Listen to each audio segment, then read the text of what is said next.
This is a re-edit taken from Scott Mackay, who originally did this video, and today we have a County 1174 from John Swallow and also Ian Cumming on the 54-55 Massey Ferguson.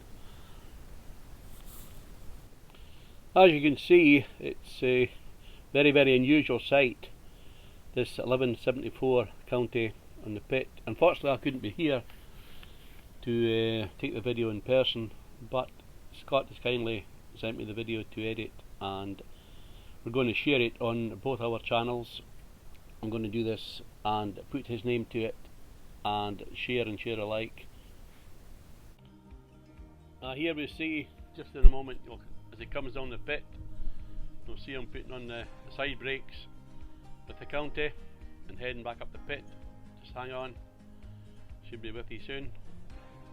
Here we are, just about to happen. Absolutely brilliant. There you go, all four wheels spinning. Magic, really magic. Anyway, you can check out Scott's channel.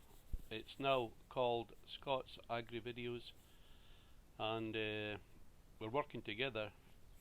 He goes out and does some of the things with his drone. Mine is broken at the moment, and hopefully get it returned fairly soon. So it's really good that we can both work together and join in this venture for YouTube. So we'll just have to see how it goes. Hopefully it'll be okay. But as you can see, this is a very rare sight, this big County on the pit, and I really enjoyed doing this re-edit of Scott's video. So here we go. It's been good, it's been brilliant, and please share Scott's video to his YouTube channel. Please like and subscribe, and hopefully we'll catch you again soon, somewhere down the line. For the moment, from GTR Digital Video Photography, Annan, take care.